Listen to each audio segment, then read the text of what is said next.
How are you feeling, Aladino? Good. Feeling ready. Yes. Yes. Do you want to share how you're really feeling? Because you've been telling me all morning. Hi, welcome back. My name is Aladino. Welcome back to our channel that is all about sailing and refitting boats. Together with my wife Maya, we have been refitting a Cape George Cutter 36 for the past little while. We have pretty much completely rebuilt this boat. It started off with bulwark problems, which also had the beams and the deck that sits on it rot. The hull is fiberglass, but everything else was built rather in a traditional approach. And everything wooden wasn't in such good shape anymore. But that's been quite a while ago now. And then we also tackled the interior and all new systems, a new engine and all the other surrounding components. There basically isn't a single thing on this boat that we have left untouched. But the one thing that we haven't done yet is sail this boat. And that's about to change. But first, we've got a hoop to jump through.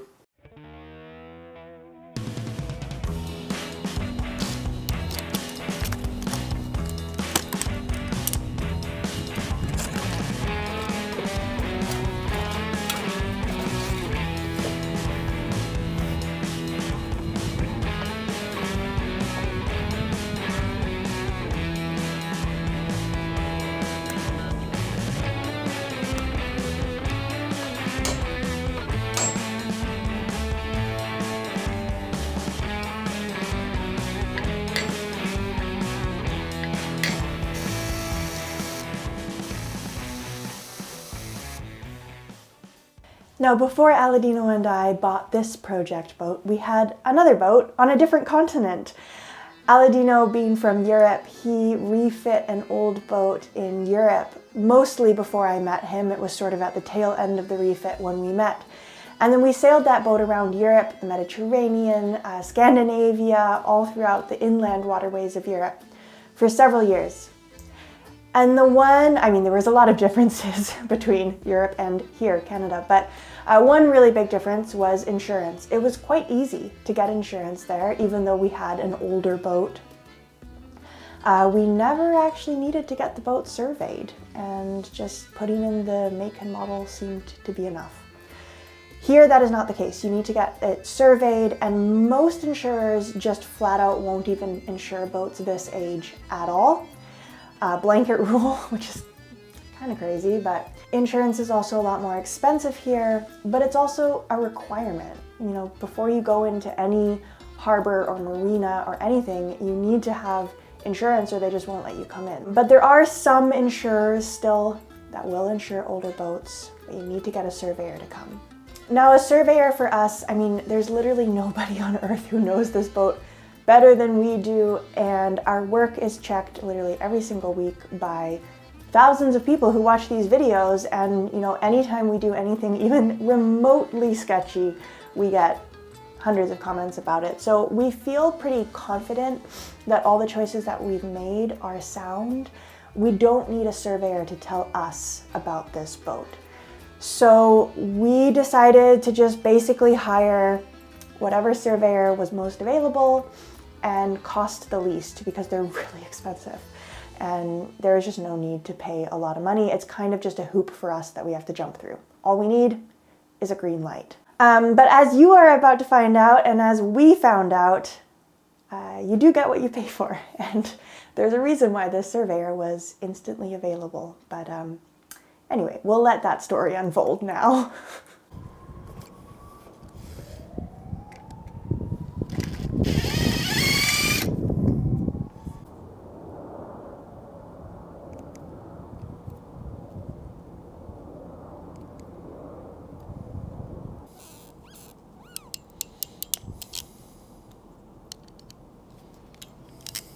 I didn't know exactly what to expect, but I imagined that this would be like an exam and that the surveyor would come with sort of a checklist and that, it would have to check the items and satisfy those bullet points. Nice. Port side light in. without dropping anything in the ocean. So not quite done though. So now I'm gonna tidy this one up. Gets pulled up here to slack because it routes through here, and then I have to connect both. Connect the starboard light, route the wire into the chain locker, put on a seal there, a gland, and then bring a wire into the chain locker from inside the boat, and then I'll be working on the panel, make all the connections to switches, and then we shall have lights at the pulpit.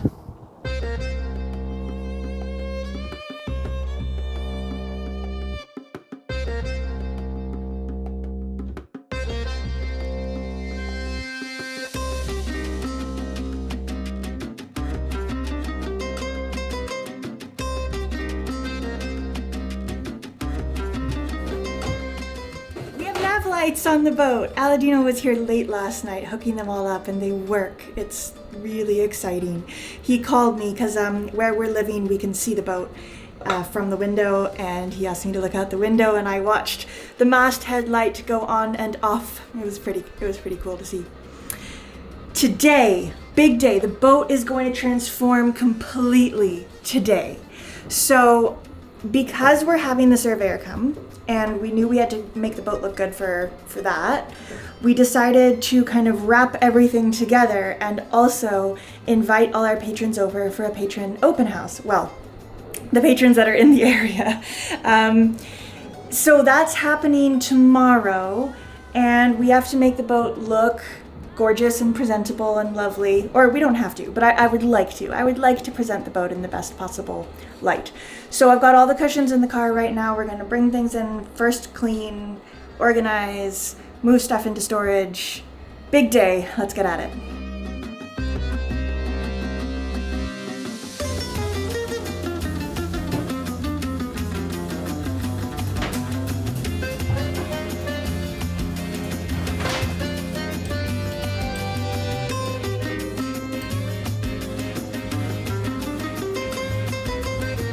Oh my gosh, got a lot of cushions on this boat.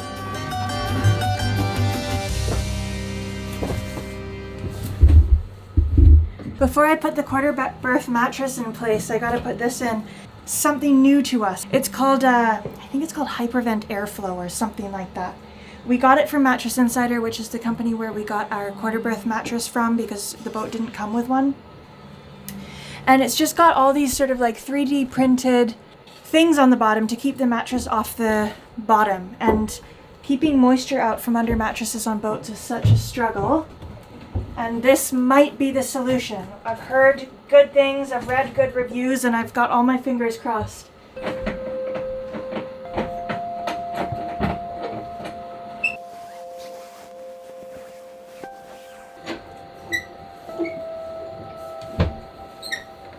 Some of you might remember this, if you've been watching for a while.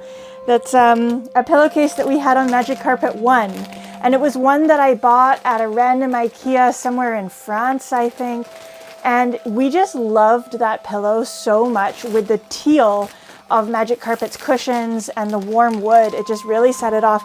And so because we've got a similar color scheme going on here, we figured we would get the same cushion. So this is the actual one. This is we brought this for Magic Carpet, but we bought 2 more.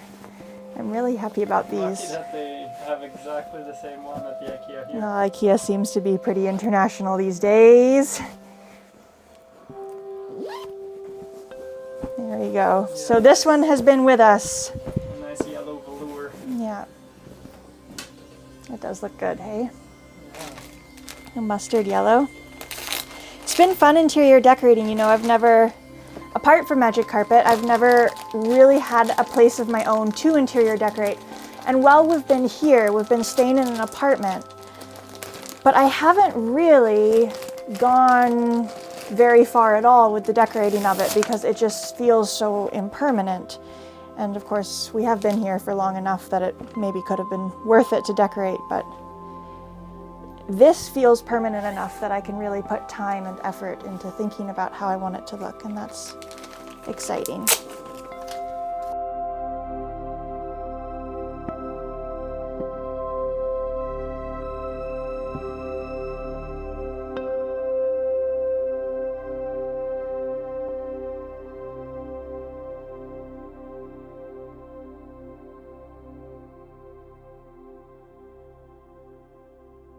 That evening, we sat back on the perfectly cleaned and prepped boat.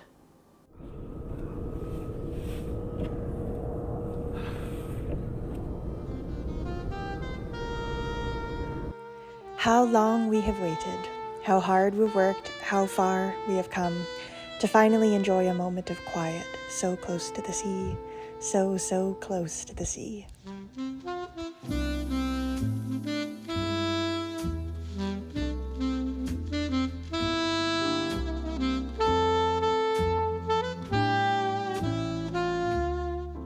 Hey, Aladino. Hey, Didn't we just have such a lovely evening? it was so nice, yeah. We had some friends stop by, played a little bit of music in the cockpit. Oh, it looks so nice in here. It's just unbelievable to look in. Perfect and... fit. Oh, nice, the Blue Eddy. Perfect. Just to see everything clean and nice. Oh, finally. Tomorrow's the big day. Patron's coming over.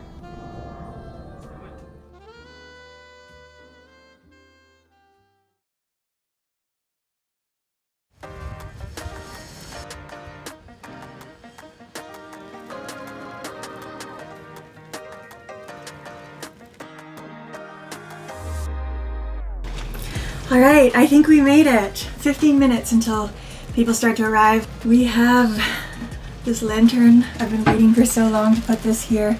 Absolutely love this. This was a gift from a subscriber, Matthew. I made some fresh focaccia. We've got some chips. We've got some beverages. Aladino's bringing over ice in just a moment. We have some little things to look at. This is a half model of Magic Carpet 1. And I've also just came back from printing some photos. I'm going to turn the camera around. I printed some before photos so that people can get an idea of what it used to look like, what it looks like now. Most of them are actually outside, but there's one in here in the head as well, where you can see that's what the head used to look like. And well, maybe we should move that box, but that's what it looks like today. Pretty nice.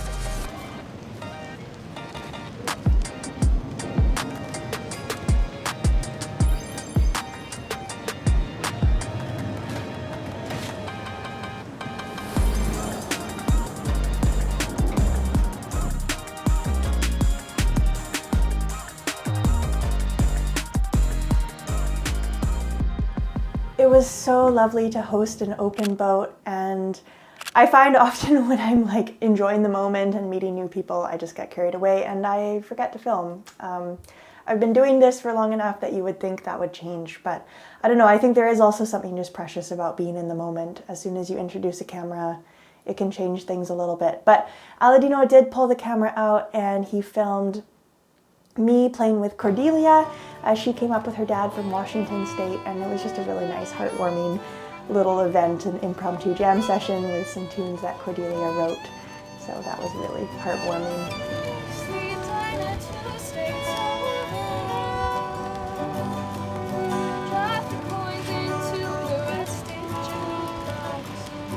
All right, we had about 20, I didn't actually count, but probably about 20 people come.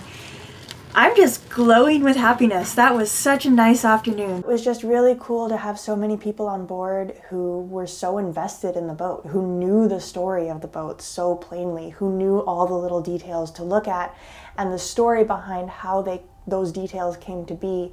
It was a beautiful afternoon, and we're really glad you all came.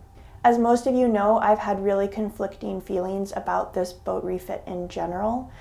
Despite sort of the challenges that this refit has posed for me and these existential questions that it's brought up about how I would like to live my life and choices made and everything like that, there was something just really affirming about having all these people on board who believed in the project so much and who saw such beauty in it. Sometimes it's really good to have that reminder. So it was really, it was just really great on a number of levels. Today's Monday, tomorrow the surveyor is coming. I think the only thing on the list right now is to route wires from the panel to the mast. I have already prepared the routing. I've drilled holes, I've done that when the vacuum was in here. And the wires, of course, will come out of the panel, go along the deck head, and then I want to have them go on the beam shelf together with the others. And one day we'll cover that up, but I also really don't mind it having them visible. Then they go down through that hole along the bulkhead, and then there is a hole down in the bulkhead, and they're basically gonna go along here on top of the settee. And here you can see the terminal strip.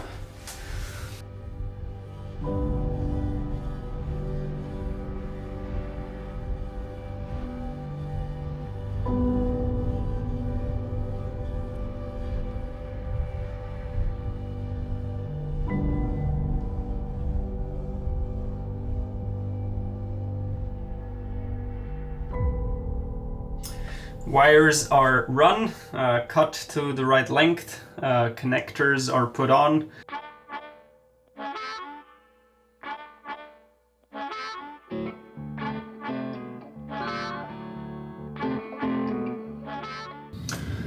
Whew, it's getting dark, just like that, another full day. But it was a relaxing day and it was a fun day. I ended up doing quite a bit more than I anticipated. I installed a propane alarm. I mounted it in the bilge. Then I also installed a CO2 detector, just to be a very safe boat. I put on a fire extinguisher right here, so it's easy to reach. It's not too close to the galley, like what they don't like to see if you install it behind the stove, for example, and you couldn't get to it. We also have 2 fire blankets, but I don't know where to put them quite yet. I started tidying up the DC system, the wiring that I put together with Brian in about 2 days. And yeah, what was missing now was just a little bit of conduit. There's, as far as I know, only one requirement for conduit, and that is if you are not able to locate the fuse within 7 inches of the battery terminals, then you have to put conduit on that piece, and it shall not be longer than 48. Don't quote me on that, but yeah, something along those lines. Of course, it's nice to put the fuse very close. And yeah, we have oversized cables now, which always is maybe a prudent idea, but that's because our system is going to expand in the future. Alrighty, but that's it from me. Yeah, fingers crossed for tomorrow. I'm confident in my work, but you never know what comes up. So yeah, I'll let you know how it went, of course. Morning! It's survey day! Surveyor will be here soon. So it's a little bit like having a test, it feels like. We are both curious to see how this goes. We talked to a few surveyors, and to be honest, we didn't really find any that we really vibed with. And so the dealings with this guy on the phone have been a bit odd. We're obviously not going to name him. We're not going to show him in the videos. We're like already a little bit, I don't know. He's just, we'll see his general demeanor when he gets here. Hopefully it all goes well. But yeah. I mean, we're not worried about the boat. It's just, he seems maybe not that professional, but we'll see what happens. Well, we no swear words on this channel, but yes. He seems like an interesting character. And so are a few others, though, that I've talked to. Yeah, I've gotten to meet a few surveyors in the yard. I just always shake hands and try to get a feel for them, and I just chat a little bit. But yeah, those conversations are always a little odd, and so far I didn't like any of them. Well, and I think, speaking as a Canadian who has lived in Switzerland with you, there is at times different standards of professionalism, I think. And you're used to the marine industry being a really professional industry. And that's not always what you find here. Totally. It's a lot more like just, yeah, there's more of the Wild West mentality here, to be honest. And it just takes a bit of getting used to, for me too, honestly, because it's not really the mentality that I'm much used to either. No, yeah, totally. To me, it makes so much sense that in Switzerland, the body that surveys a boat is actually the Coast Guard. So they know the requirements, they know how things have to be done, the minimum. So yeah, we'll see. Yeah. But it can't just all be based off of opinion, personal opinion, and they gotta have some rules that they adhere to. So we'll see. Otherwise, I'll teach him the rules. Yeah. Yeah. I know something is missing, so he'll probably point that out. But yeah. You want to share what's missing? We'll see if he gets it or not. We don't have the plaques that says no oil discharge. I believe you need one in the propane locker as well, saying that that is propane. Yeah, we don't have those, but we'll see. Yeah.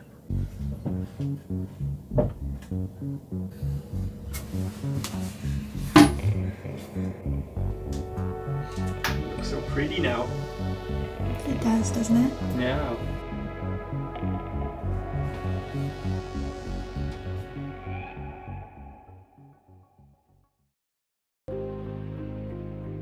But we got the survey required.